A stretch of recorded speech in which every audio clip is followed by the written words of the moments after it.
Bonjour et bienvenue sur le plateau de Parlons Pro. Avec un parc installé de 10 gigawatts, l'éolien est la deuxième source d'électricité renouvelable de France.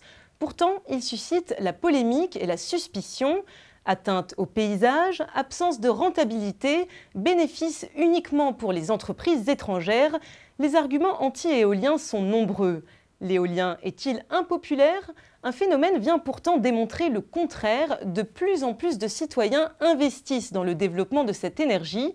Le financement citoyen, une solution au problème de l'acceptabilité des éoliennes. On en parle aujourd'hui avec Fabien Bouglet. Bonjour. Bonjour, juriste et porte-parole du réseau Ulysse, collectif anti-éolien. Jean-Yves Grandidier, président de Valorem, développeur en énergie renouvelable et ex-président de France Énergie Éolienne, l'association des professionnels de l'éolien. Et Michel Leclerc, vice-président d'Énergie Partagée, fonds d'investissement citoyen spécialisé dans les énergies renouvelables et l'accompagnement de projets. Deuxième gisement en vent d'Europe, la France compte 5500 éoliennes et la puissance installée devrait être doublée d'ici 2020.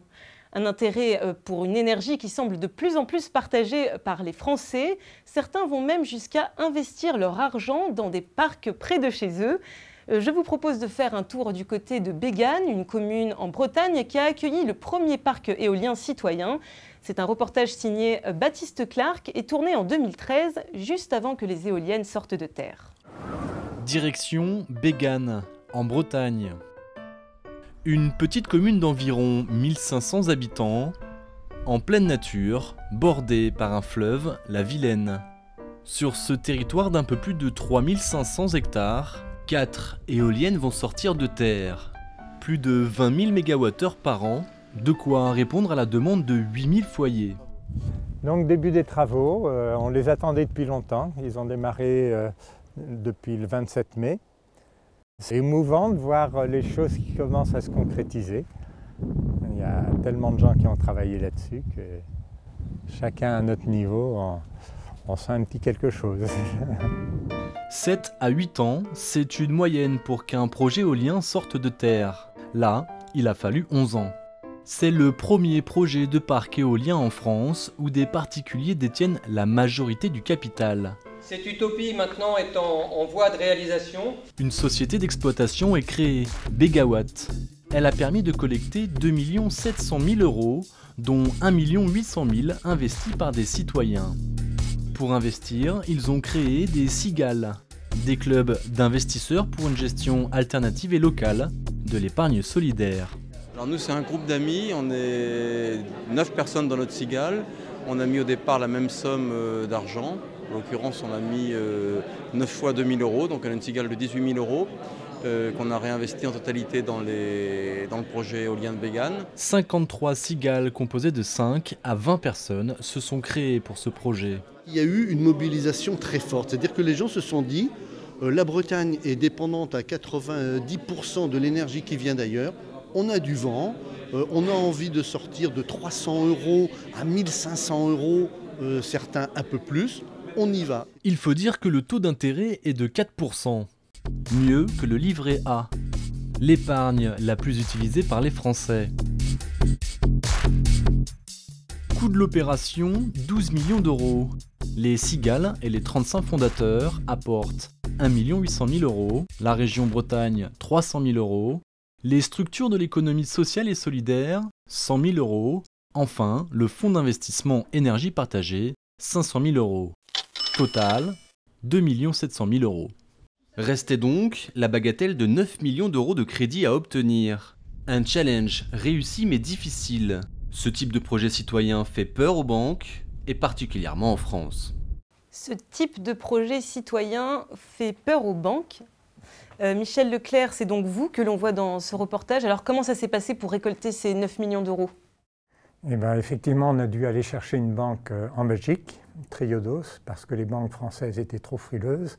Et une fois que la banque belge a accepté de venir, la BPI, le Crédit Coopératif et la Nef nous ont suivis. Ça a pris combien de temps? Oh, ça a pris un peu de temps, mais ça a été aussi compliqué parce qu'on était une période où il y a eu la remise en cause du tarif d'achat EDF grâce aux anti-éoliens. Donc ça nous a fait félicite perdre du d'ailleurs. temps.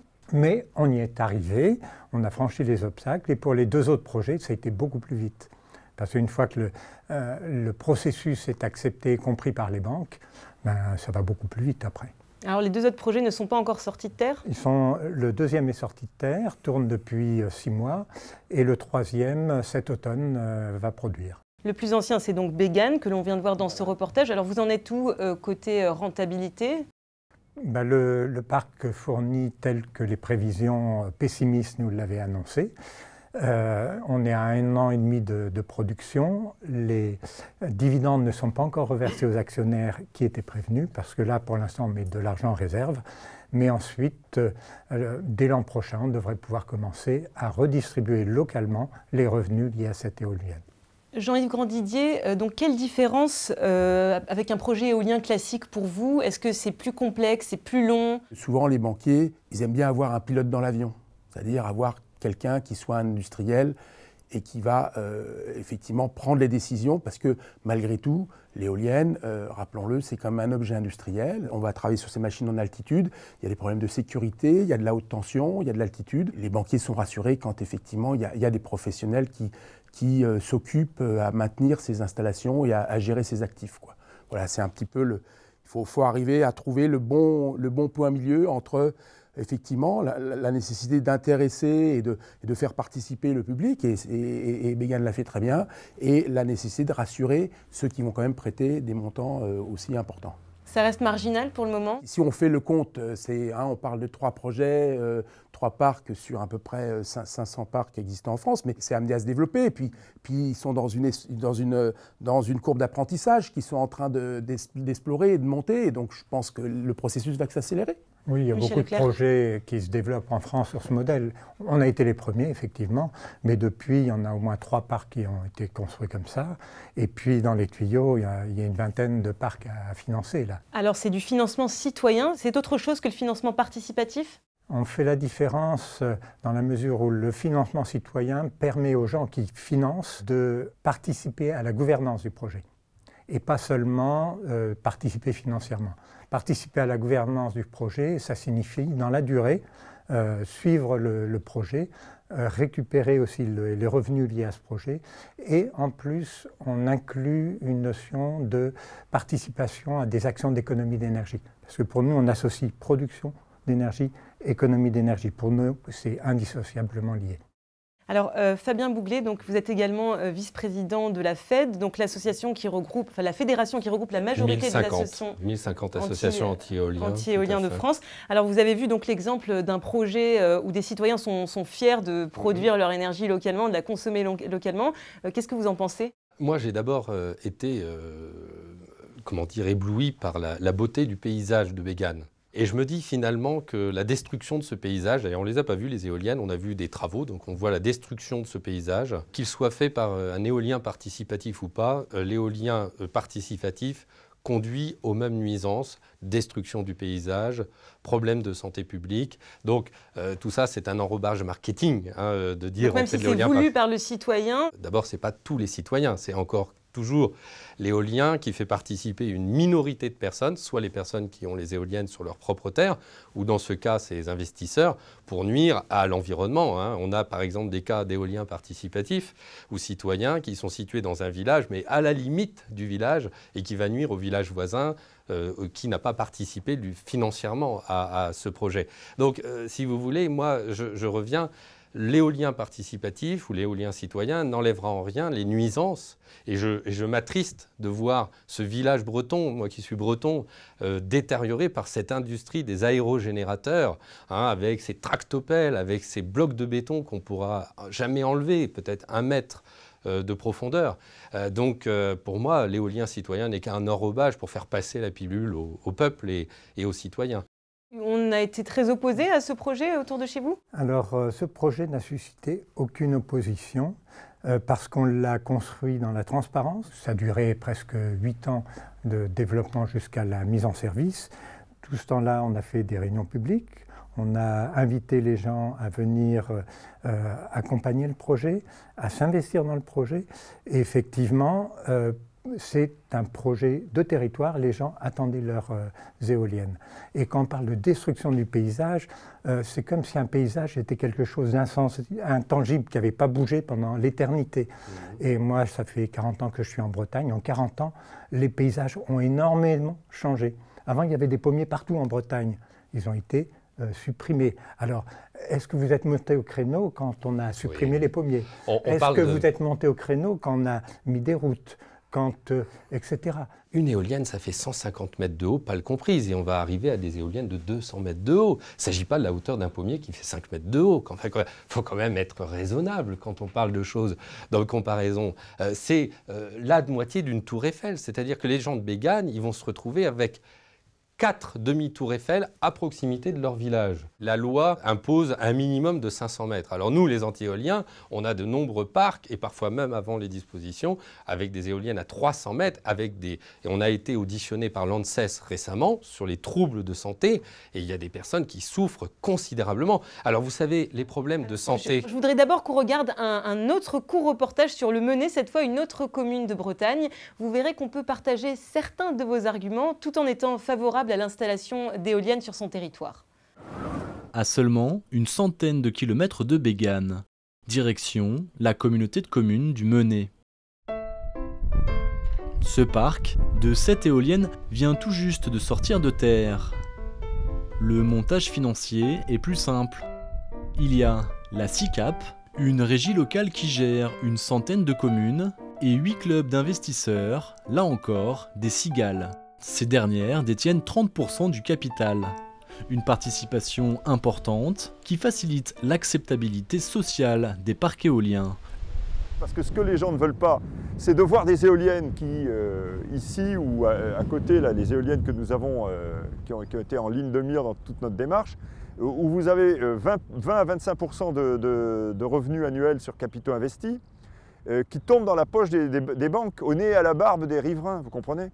La réaction des gens ici, pourquoi ça s'est monté ici, c'est que les gens, quand ils ont vu se monter le parc à côté, ils ont dit « on a eu l'impression qu'on nous volait notre vent ». Et alors ils sont opposés à cet éolien-là, mais ils ne sont pas opposés à l'éolien, ils sont opposés à cet éolien-là, qui est un éolien colonial. Sur ce territoire, 5 autres parcs pourraient ainsi voir le jour. Est-ce qu'on peut dire que cette tendance citoyenne à donc vouloir se réapproprier les projets éoliens est née du fait de l'absence d'implication, de concertation des citoyens dans les projets classiques, Jean-Yves Grandidier? Nous, on a mis en place un certain nombre de réponses et d'outils pour faire cet investissement participatif parce que, en fait, lors de réunions publiques, donc là où on sollicitait la population pour savoir un peu ce qu'ils pensaient. En fait, c'est tout dans tout ce qui était les ateliers techniques de concertation, comme on les appelle chez nous. En fait, les gens nous disaient, est-ce qu'on peut, un petit peu comme l'a réagi ce monsieur dans le reportage, comment est-ce qu'on peut profiter aussi de cette énergie éolienne? Et en particulier, est-ce qu'on pourrait avoir l'électricité gratuite? Bon. Malheureusement, avec les systèmes de ce tarif d'achat, on est obligé de vendre l'intégralité de notre production à EDF. Et donc, on a essayé d'imaginer des manières où les particuliers, qui sont les riverains du parc, puissent aussi bénéficier de ce vent qui passe et de la richesse qui est créée par ce vent qui passe. Parce que le reproche, c'est que les bénéfices sortent du territoire. C'est pas qu'ils le reprochent, mais c'est qu'effectivement, ils ont les éoliens à côté. Comment ils peuvent en bénéficier? C'est sûr que l'éolien crée de la taxe professionnelle, etc., mais pas directement pour les citoyens. Donc c'était un peu la question. Et donc pour y répondre aujourd'hui, on y a répondu en mettant en place ces systèmes d'investissement participatif qui sont pluriels. On pourra peut-être développer un petit peu là-dessus. Alors moi, je voulais revenir quand même sur une remarque de tout à l'heure. C'est que l'avantage de l'investissement participatif, c'est qu'il ne s'arrête pas aux limites de la commune qui est concerné. Et nous, quand on fait un investissement participatif, effectivement, on étend ça à la commune, voire au département. Les premiers projets qu'on a fait, par exemple, où on a fait de l'investissement participatif à Arfond dans le Tarn, eh bien, on avait ouvert la possibilité d'investir de manière participative aux gens du département du Tarn et de l'Aude, qui étaient les deux départements limitrophes. Voilà comment on peut faire sur ce type d'investissement. Est-ce qu'on pourrait quand même refaire un topo, juste comment ça se passe pour installer un parc éolien? Premièrement, on commence par rechercher, nous en tant que bureau d'études, en tant que développeur, rechercher des sites propices à l'éolien. Qui sont souvent sur les terres des élus d'ailleurs. Puisqu'il y a une centaine de plaintes pour prise illégale d'intérêt. Et on en a bientôt 200 à 300 qui sont en cours de traitement. On recherche des terrains qui sont propices à l'installation. Donc sur les terres des élus d'abord. Il se trouve que ce n'est pas une règle mathématique. Bon. En tout cas, c'est presque systématique. C'est sûr que quand on est dans des milieux ruraux, souvent c'est des propriétaires fonciers, c'est des agriculteurs. Qui sont maires également. Ruraux sont aussi des élus. Bon, voilà. Et donc ils délibèrent. Et ils n'ont pas le droit de délibérer et ils sont en prise illégale d'intérêt. Ils ne sont pas toujours présents aux délibérations, je pense. Ah, depuis peu, oui. Une fois qu'on a effectivement trouvé un terrain propice, la première démarche, c'est d'aller voir la collectivité, la communauté de communes, et on demande effectivement une délibération favorable pour développer le parc éolien. Mais vous avez d'abord signé les baux amphithéotiques. Non. Vous avez d'abord signé les promesses de baux amphithéotiques avant. Ah ben on a plein de dossiers. Je vais vous donner la parole, je vous promets. On a plein de dossiers. Je ne procède pas comme ça. Terminons juste pour que les internautes... France Énergie Éolien. L'énergie éolienne ne préconise pas, si vous regardez, vous lisez la charte. Dans France Énergie Éolien, on a le dossier. Un instant, on va juste terminer d'expliquer comment ça se passe pour installer les parcs. Et effectivement, une fois qu'on a cette délibération favorable, à ce moment-là, on va signer les baux avec les propriétaires des terrains qui peuvent nous intéresser pour engager les frais, parce que c'est des frais importants. Donc on veut à minima sécuriser les terrains pour que si jamais effectivement le projet peut se construire, eh bien qu'on n'ait pas de problème avec ces signatures de baux. Donc la première chose qu'on fait, c'est effectivement, quand on va sur le territoire, c'est de repérer les lieux, et puis après c'est d'aller voir les élus et de leur proposer effectivement ce développement. Et inversement à ce que vous dites, moi je fais de l'éolien depuis 20 ans. Je suis un des pionniers de l'énergie éolienne, mais depuis le début, je fais très attention. Alors peut-être que des confrères ne l'ont pas fait autant que faire se doit, mais je fais très attention à ce qu'effectivement des élus ne délibèrent pas s'ils sont concernés par un projet.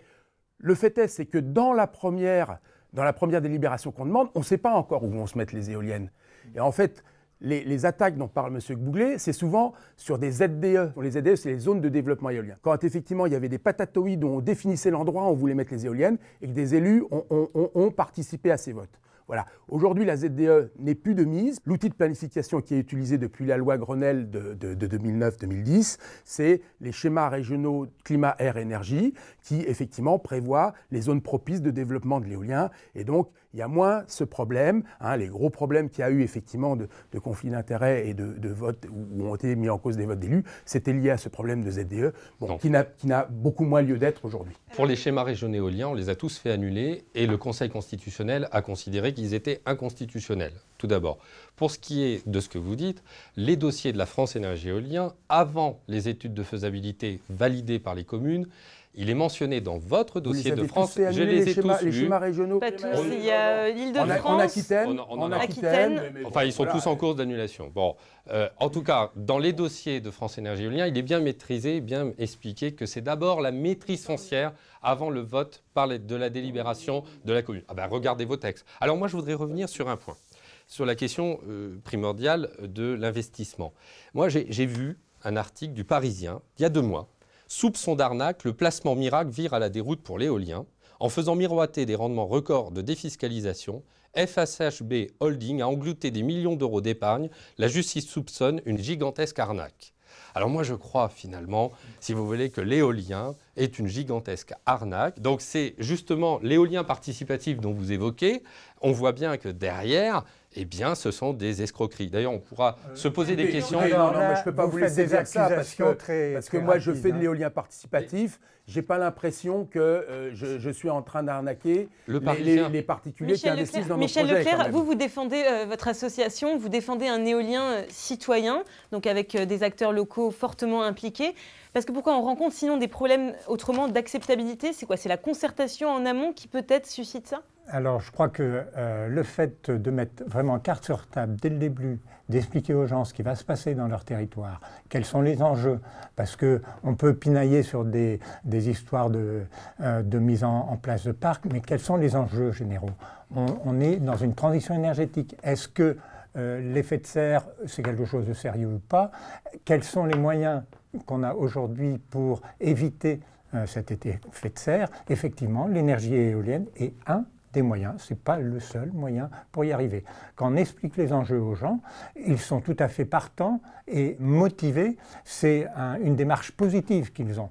Ils prennent en main la question énergétique sur leur territoire, ils participent avec leurs moyens sur les territoires, à cette grande question de la transition énergétique. On a besoin d'énergie, on a besoin d'une énergie décarbonée qui soit propre, qui soit renouvelable et dont les impacts sont parmi les plus faibles dans toutes les productions d'énergie. Est-ce qu'on peut dire que les arguments de Fabien Bouglet sont dus au fait qu'il y a eu certains cas qui ont été polémiques, qui aujourd'hui pourraient être évités grâce à justement une concertation plus importante et une meilleure explication des projets ? Bon, d'une part, si on s'arrête juste à des cas de dysfonctionnement, mais dans tous les domaines, on pourrait en trouver. Et puis si on monte ça en épingle, on va supprimer tout développement possible. Dans tous les domaines, on va trouver.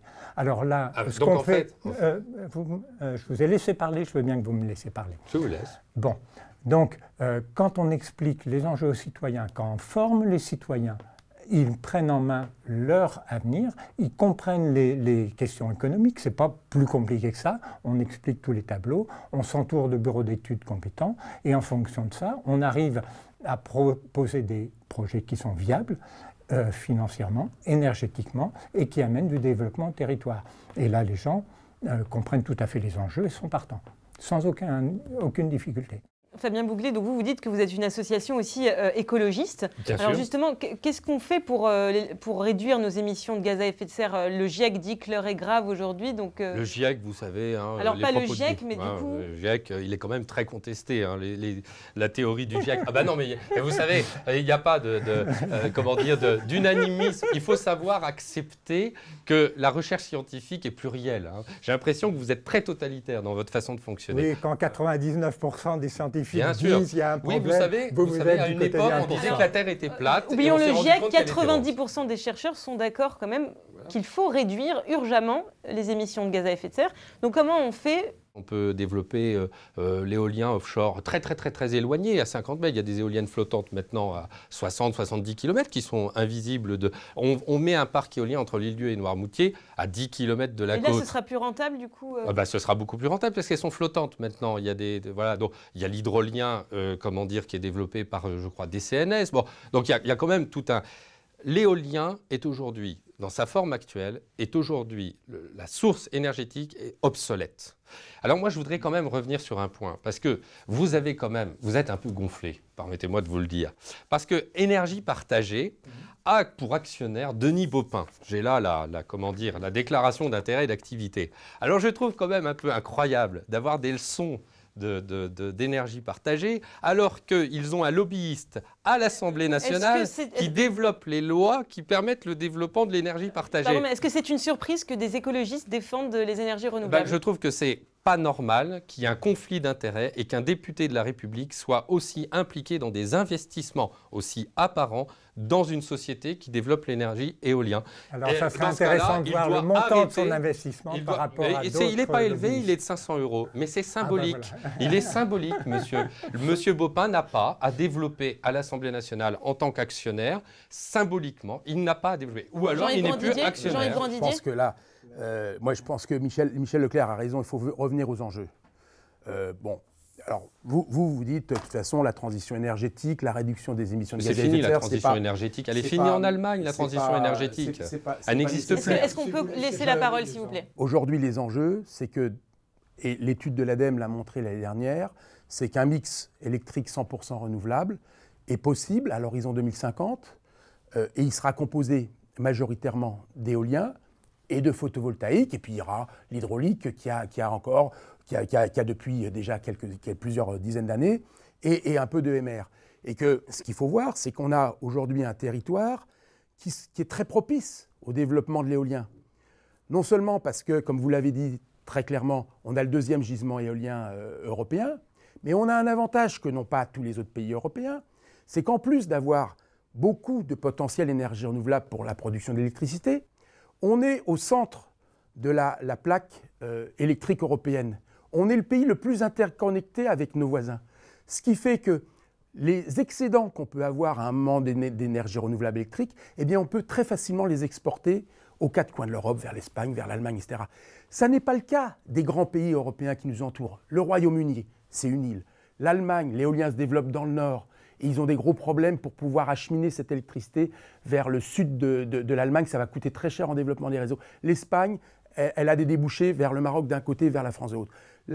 vraiment, la France, c'est un pays à la fois qui a un territoire qui est grand, c'est quand même un pays qui a un tiers de plus de territoire de surface que l'Allemagne, où il y a déjà 40 000 mégawatts éoliens. Donc on pourrait, sur Terre, faire 60 000 mégawatts éoliens, qui ferait à peu près une quarantaine de % de notre consommation électrique en 2050, parce qu'elle aura un petit peu réduite vers 400 TWh en 2050, c'est à peu près pour ce combien de mâts éoliens? Pour un peu moins de 30 000 mâts éoliens. Si on a des mâts de 2 mégawatts, ils seront un peu plus gros en moyenne. En ce moment, la moyenne, c'est 2 mégawatts par mât. Hein.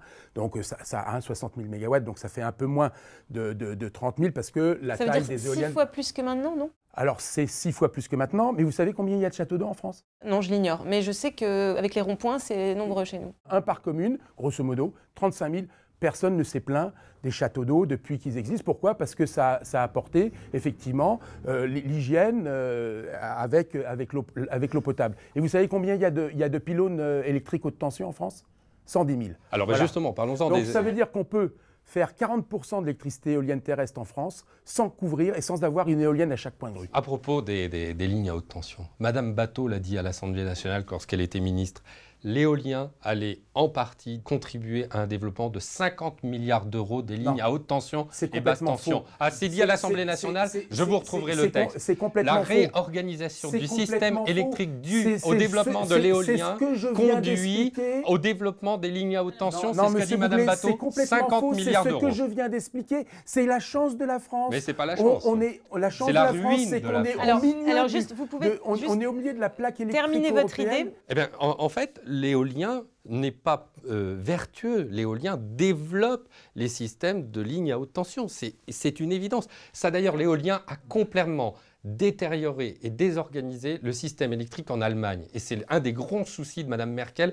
Aujourd'hui, c'est la désorganisation du système électrique. Et c'est bien pour cette raison que l'Allemagne est en train de revenir en arrière sur la transition énergétique. Non, ils ne sont pas en train de venir en arrière. Écoutez, ils ont fait 5 gigawatts d'éolien, 5000 mégawatts d'éolien l'année dernière. Nous, on en a fait 1000, donc ils ne sont pas en train de revenir en arrière. Je voudrais juste qu'on revienne sur notre sujet qui est l'investissement participatif. Voilà, l'investissement citoyen et participatif, et notamment les retombées financières. Est-ce que vous pouvez nous en parler, Michel Leclerc? Alors, effectivement, dans un projet éolien classique, il n'y a qu'une partie des revenus qui reviennent au territoire via l'IFER, via les taxes, les impôts payés par les entreprises.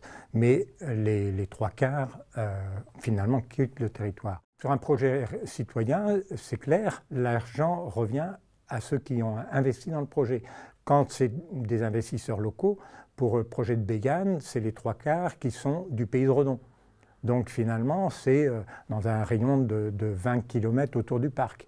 Donc les revenus, en gros sur 20 ans, c'est 400 000 € par an qui vont revenir sur les territoires. Et dans des zones rurales où les ressources sont faibles, 400 000 € par an, c'est énorme. Plus les taxes foncières, en gros, c'est 500 000 € par an qui reviennent sur le territoire. Ce qui est significatif. Et on a plusieurs parcs qui sont en construction dans le territoire. Donc, finalement, ce sont des ressources à long terme pour les territoires. Alors, après avoir discuté avec plusieurs agences qui sont spécialisées dans la concertation au moment de l'implantation d'installations dites sensibles, il en ressort que l'enjeu crucial pour l'éolien aujourd'hui, c'est que le développement éolien s'accompagne d'un projet de développement territorial, qui est une identification avec les acteurs locaux des besoins de la collectivité, et que ce projet éolien serve à ces besoins-là. C'est tout à fait le sens de la démarche qu'on a dans l'investissement citoyen, c'est effectivement qu'on soit vraiment, qu'on accompagne le territoire, qu'on permette au territoire de profiter, comme l'a dit Michel Leclerc, de la richesse qui est générée par cette énergie éolienne, et effectivement que nos entreprises soient plus en lien avec le territoire où elles implantent leurs projets. Parce que jusqu'à présent, c'est ce qui manquait.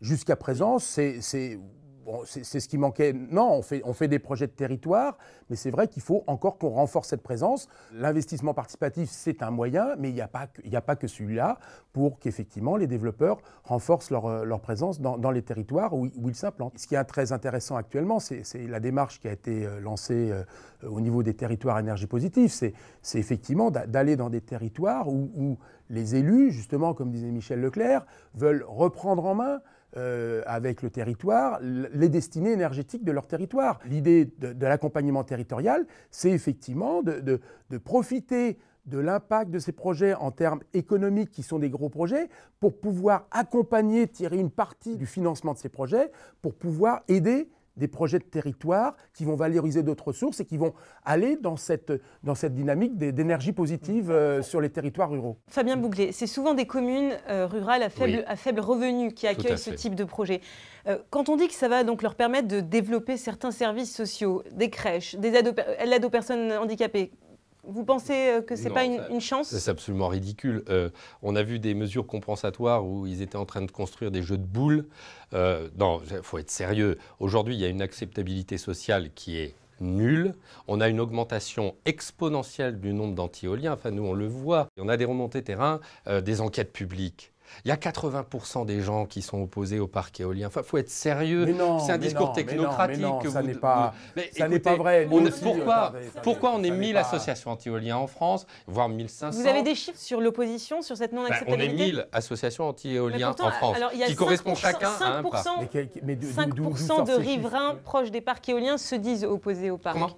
5%. Non. Vous prenez tous les sondages qui sont faits localement, ils sont majoritairement, prenez les journaux locaux, là, toujours c'est 80% d'opposition au parc éolien. Je vous dis... Mais non, c'est pas vrai. On a des sondages qui montrent exactement le contraire. Ne parlez pas tous en même temps, s'il vous plaît, on entend. France Énergie Éolien a fait un sondage, a fait une pétition pour soutenir les socialistes qui ont saccagé avec l'amendement qui supprimait donc la nécessité d'avoir recours à l'accord de l'architecte des bâtiments de France dans un rayon de 10 km.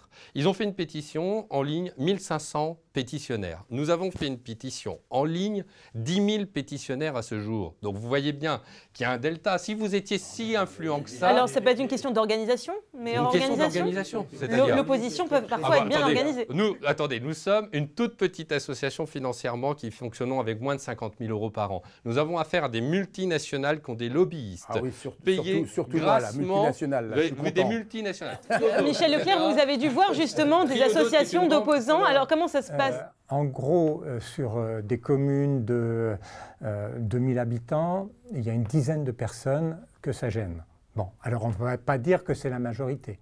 On n'a pas les mêmes communes. Par contre, on a des opposants venant de la Mayenne, c'est-à-dire 150 km, qui sont venus faire une manifestation chez nous pour essayer de remuer les gens localement pour dire opposez-vous à ce parc-là, ça va vous pourrir la vie. Dites ça aux anti-éoliens qui ont des menaces de mort donc, et qui ont leurs pneus crevés chez eux. On a fait des sondages et on a montré que l'acceptabilité, une fois que le parc était en place, en plus s'améliorait fortement, parce que finalement, les gens s'aperçoivent que les nuisances de l'éolien, elles ne sont pas ce qu'on leur avait dit avant la construction du parc. Et au bout du compte, la génération, vos enfants, nos enfants, l'éolien, ce ne sera plus un problème. Et le jour où il faudra démanteler les éoliennes, parce qu'effectivement, à un moment donné, elles seront en fin de durée vie, nos enfants et nos petits-enfants, ils se battront pour qu'elles ne soient pas démantelées ou pour qu'on prévoie la génération future. C'est ça, c'est comme ça que va se terminer l'histoire. Parce que je vous dis, ça va être la production de la majorité de notre électricité demain, à moins qu'on trouve le secret du mouvement perpétuel, mais visiblement, M. Bouglet a l'air de l'avoir trouvé. Non, mais il y a des techniques en tout cas, c'est très facile à démonter. Ça sera le mot de la fin pour chacun, Michel Leclerc. En quelques jours, un parc est démonté et on ne voit plus rien. Et le morceau de béton qu'il y a au fond reste comme les bunkers. Non, je suis désolé, j'ai démantelé les premières fondations. Et je l'ai enlevé complètement, la fondation, M. Bouglet. Enfin, en tout cas, complètement. C'est sur un site qui est à Criel-sur-Mer. J'ai fait une fondation, je l'ai complètement démantelée, ça n'a aucun problème. Pour le mot de la fin, moi je vous dirais juste... Mais le démantèlement des éoliennes coûtera beaucoup moins cher, même en démantelant complètement la fondation, que de démanteler des centrales nucléaires. On va en parler. Vous allez voir nos petits-enfants quand il va falloir démanteler les éoliennes et les centrales nucléaires. C'est sûr qu'aujourd'hui, les antinucléaires sont les premiers responsables d'un potentiel risque nucléaire en ayant empêché l'entretien, le développement des ingénieurs et des ouvriers. Et aujourd'hui, on n'a plus la compétence. À cause de qui? À cause des antinucléaires. Moi, je dirais une chose. Je dirais le mot de la fin, c'est que nous, les anti-éoliens, on ne lâche rien. Au civil, au pénal et en administratif. On ne vous lâchera pas. Voilà, sachez-le, c'est comme ça. Voilà. Moi, je suis là depuis 20 ans quand je vois Monsieur Ladoï qui Alors, je vais donner le mot de la fin pour savoir justement comment vous allez faire face à ces nombreux recours qui sont de plus en plus nombreux, justement, Jean-Yves Grandidier. Comme dit Monsieur Bouglet, on ne lâche rien. Moi, je suis là depuis 20 ans. C'est bien de reprendre notre slogan. Je suis content. Et je ne lâche rien. On ne lâche rien. Moi écoutez, toutes les attaques des anti-éoliens, j'ai des recours. Moi, j'ai eu effectivement plusieurs dizaines de recours sur mes parts. J'ai tout gagné. Ah bah nous, on a tout gagné aussi. Okay. Moi aussi, j'ai tout gagné. On ne lâchera rien, on va dire que c'est le mot. On n'a eu aucun recours sur nos parcs. Vous avez la chance de... Alors, il faut tous qu'on déménage à Bégane. Que je connais n'ont eu aucun recours. En tout cas, c'est un joli village. Merci beaucoup d'avoir participé à cette émission. Merci de votre contribution. Je dis merci aux internautes aussi de nous avoir suivis. Et je vous dis à très bientôt pour un prochain épisode de Parlons Pro.